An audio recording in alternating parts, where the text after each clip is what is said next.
Bismillahirrahmanirrahim. Selamat bergabung di channel Tadarus Kuantum, channel yang khusus membahas kuantum dan seluk-beluknya.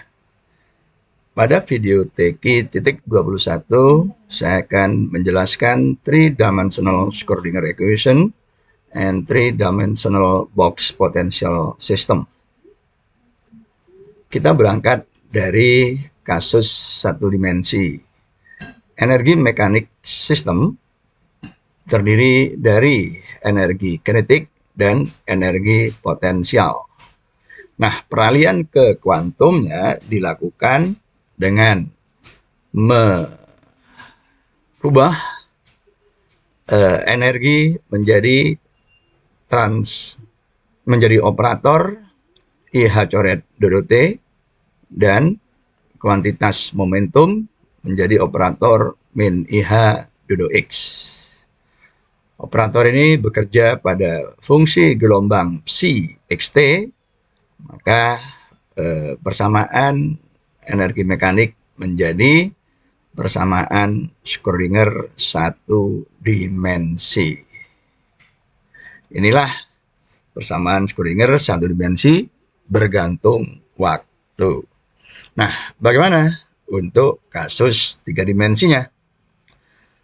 Sama, hanya saja momentumnya sekarang menjadi tiga dimensi, yaitu vektor P, ya, kombinasi dari Px, Py, dan Pz, sehingga P yang dalam kasus satu dimensi itu sesungguhnya adalah dalam arah X, maka dua lainnya Py dan Pz. Dengan demikian, operator vektor P itu menjadi min IH I dodo X plus C dodo Y plus K dodo Z, atau min IH del. Nah, selanjutnya P kuadrat itu adalah P dot P, sehingga min IH del dot min IH del sama dengan min H coret kuadrat do 2 do X kuadrat plus do 2 do Y kuadrat plus do 2 do Z kuadrat, itu dalam koordinat kartesian, sehingga persamaan energi mekanik total menjadi atau memberikan persamaan Schrödinger tiga dimensi bergantung waktu di dalam koordinat kartesian, ya. Nah, secara umum, jadi P kuadrat itu dinyatakan dengan min H coret kuadrat del kuadrat, ya, sehingga persamaan Schrödinger tiga dimensi bergantung waktu yang umum itu berbentuk seperti ini, ya. Nah,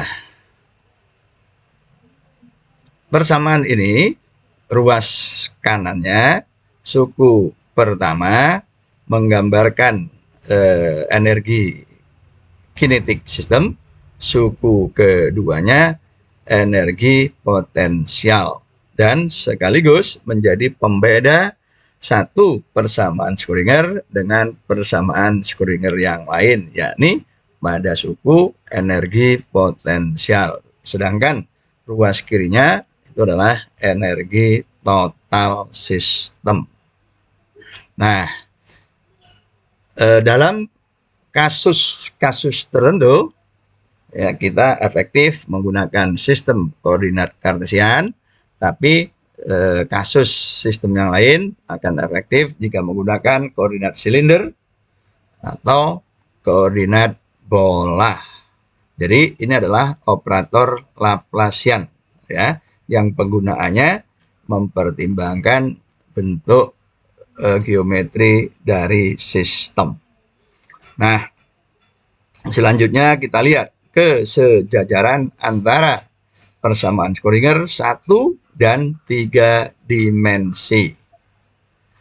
Nah, ini satu dimensinya, 3 dimensinya do 2 do x kuadrat diganti dengan del kuadrat operator Laplacian. Ya. Nah, persamaan tak bergantung waktunya d2 dx kuadrat tetap oleh del kuadrat ya.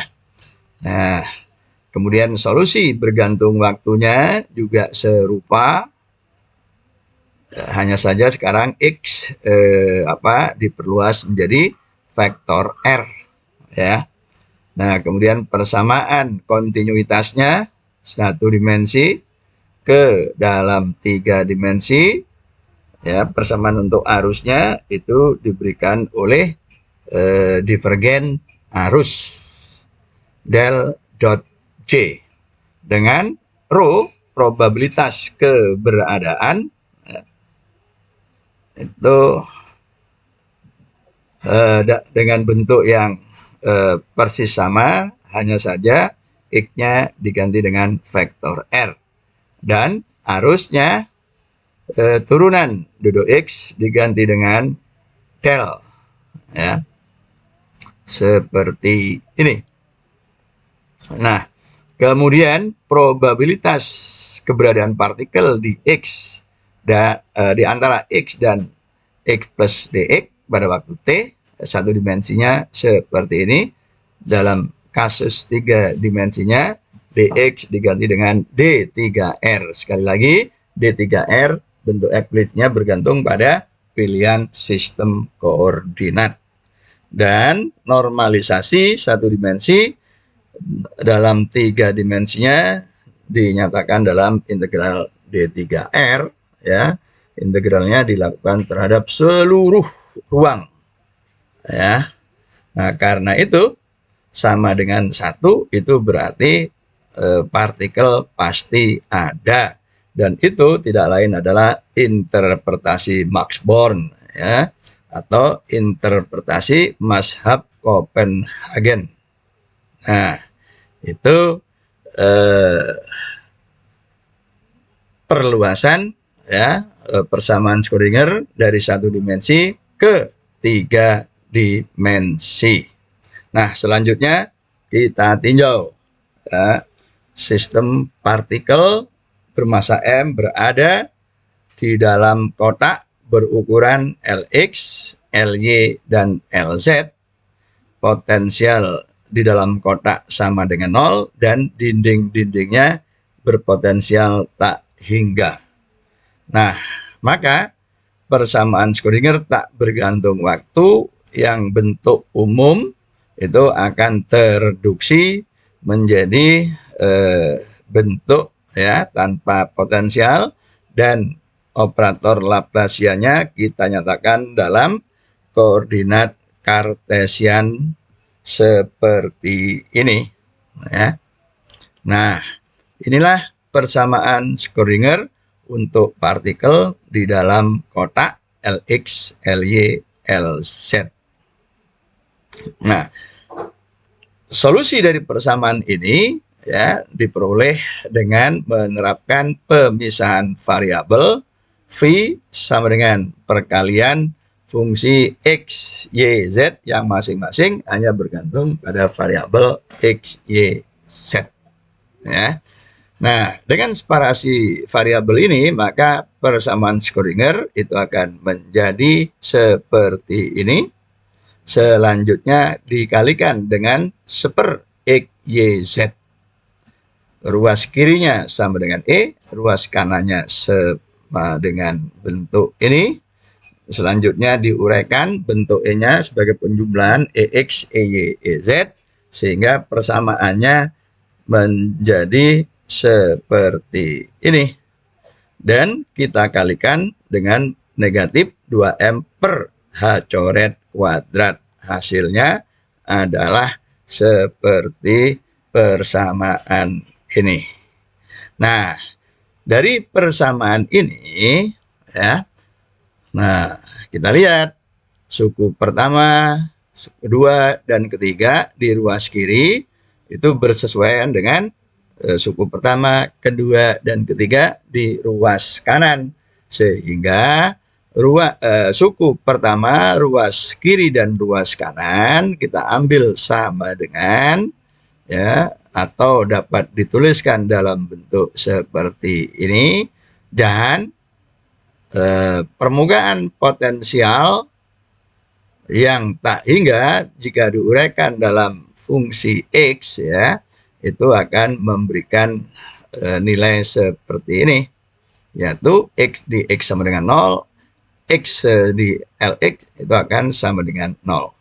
Yang suku kedua, ruas kiri, ruas kanan, ya, syarat batasnya itu akan serupa, yaitu di Y sama dengan 0 dan di Y sama dengan Ly itu fungsinya sama dengan 0. Dan suku ketiga yang dapat dituliskan dalam bentuk ini, ya, dengan fungsi di Z sama dengan 0 dan Z sama dengan Lz itu sama dengan 0. Nah, dari tiga persamaan ini, ya, sesungguhnya kita mempunyai 3 persamaan Schrödinger bagi partikel L di dalam kotak 1 dimensi. Dan solusinya itu sudah kita peroleh, ya, pada pembahasan sistem partikel berada dalam kotak setebal tak hingga. Fungsi gelombangnya seperti ini dan energi eigennya itu seperti ini. Nah, serupa untuk X, ya, ini udah untuk Y, ya. Nah, jadi bentuknya itu sama, hanya mengganti indeks X dengan indeks Y. Demikian juga untuk fungsi gelombang dalam arah Z dan energi dalam arah Z, ya, itu mengganti X dengan Z. Nah, dengan NX, NY, dan NZ itu sama dengan 1, 2, 3, dan seterusnya, yaitu bilangan bulat positif. Nah, dengan demikian fungsi gelombangnya, ya, hasil individual tadi kemudian kita kalikan X, Y, dan Z, sehingga kita peroleh fungsi gelombang seperti ini, ya. Nah, kita kumpulkan akar itu sehingga menjadi akar 8 per Lx, Ly, Lz, ya, kalikan 3 fungsi sinus. Nah, Lx, Ly, Lz itu tidak lain adalah volume. Tuh. Nah, sedangkan energinya E, ya, itu diberi identitas bilangan kuantum Nx, Ny, Nz, ya, merupakan jumlah dari 3 energi. Tuh. Kemudian yang sama pi kuadrat h coret kuadrat 2m kita taruh di depan sehingga menjadi seperti ini, ya. Ini adalah energi partikel. Nah, ya, jika kita ambil kasus khusus yaitu kubus, jadi Lx sama dengan Ly sama dengan Lz sama dengan L, maka fungsi gelombangnya, ya, berbentuk seperti ini dan energinya itu berbentuk, ya, pi kuadrat h coret kuadrat per 2ml kuadrat kalikan nx kuadrat plus ny kuadrat plus nz kuadrat. Nah, itu, ya. Maka ini beberapa nilai nx, ny, dan nz. Ya, keadaan terendah itu terjadi ketika nx, ny, dan nz sama dengan 1, sehingga energinya adalah 3 kali pi kuadrat h coret kuadrat per 2ml kuadrat, ya. Dan keadaannya adalah pi 1, 1, 1. Nah, keadaan dengan energi 3 ini keadaannya hanya 1. Nah, keadaan ini disebut keadaan non-degenerasi. Nah, sedangkan tingkat energi berikutnya, ya, yaitu dengan bilangan kuantum 1, 1, 2, 1, 2, 1, 2, 1, 1, jadi berenergi 6, ya, kali energi satuan. Nah, maka indeks Nx, Ny, Nz itu menggambarkan satu keadaan.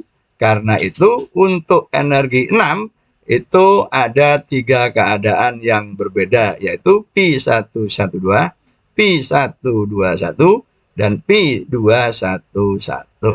Nah, keadaan yang seperti ini yaitu keadaan dengan satu tingkat energi tetapi dengan keadaan lebih dari satu, itu dikatakan sebagai atau disebut sebagai keadaan degenerasi lipat N. Nah, karena di sini ada 3 keadaan berbeda, maka disebut degenerasi lipat 3. Ya. Nah, energi tertinggi berikutnya yaitu 9 itu juga serupa, ya, mempunyai 3 keadaan yang berbeda, yaitu Pi122, Pi212, Pi211. Jadi keadaan dengan energi 9 itu adalah keadaan degenerasi lipat 3, ya, dan seterusnya. Gitu, ya. Nah, selanjutnya kita bahas kerapatan keadaan per satuan energi. Ya, nanti juga per satuan volume. Nah, kita lihat spektrum energi atau tingkat energi untuk kasus satu dimensi partikel berada di dalam kotak selebar L, dinding tak hingga. Nah, untuk kasus 3 dimensi, tabel tadi kita tuliskan ulang berbentuk seperti ini, ya. Nah, maka jika NE itu adalah jumlah keadaan dengan energi kurang atau sama dengan E, maka untuk kasus satu dimensi N10E1, ya, ini 10E1, jelas itu sama dengan 3, ya, yaitu adalah 9E1, 4E1, dan E1. Jadi N10E1 itu ada 3. Tetapi untuk kasus 3 dimensi, ya, kita lihat yang energinya kurang dari 10E1 itu adalah 9, 6, dan 3. Nah, untuk 9 itu ada 3 keadaan, untuk energi 6 itu ada 3 keadaan, untuk energi 3 ada 1 keadaan. Jadi N10E1 itu sama dengan 7, ya. Nah, selanjutnya untuk N25E1 untuk kasus satu dimensi, ya, itu berarti N-nya 1, 2, 3, 4, 5, ya. Nah, tapi untuk kasus 3 dimensi, maka seluruh tabel ini dengan energi 24 itu masuk N25E1, ya. Nah, jadi jika dihitung ini ada berapa, ya? Total itu ada 38. Nah, sekarang bagaimana kalau 100E1? Nah, untuk kasus satu dimensi mudah. 100E1 ya berarti 10. Ya, karena 10 kali 10 adalah 100. Gitu kan? Jadi N kuadrat, 10 kuadrat itu 100. Tapi bagaimana dengan yang 3 dimensi untuk 100E1? Ya. Nah, pada dasarnya sebenarnya bisa kita hitung secara langsung, tetapi ada juga pendekatan evaluasi yang bersifat pendekatan. Nah, kita definisikan bahwa satu keadaan P, N, X, N, Y, N, Z, yaitu P, N, X, N, Y, N, Z itu adalah keadaan, ya. Nah, berarti P111 itu adalah satu keadaan. Satu keadaan. Sedangkan NX, NY, NZ ya diwakili oleh titik pada koordinat sistem koordinat NX, NY, dan NZ, ya. Nah, itu menggambarkan satu titik. Nah, satu titik itu adalah satu keadaan dan itu juga sekaligus satu sel, ya, satu sel. Jadi dengan volume 1 kali 1 kali 1. Nah, itu. Nah, titik 111 itu merupakan sel pertama, ya. Nah, jumlah sel atau titik, ya, dengan energi kurang atau sama dengan E itu berarti volume dengan energi kurang atau sama dengan E, ya.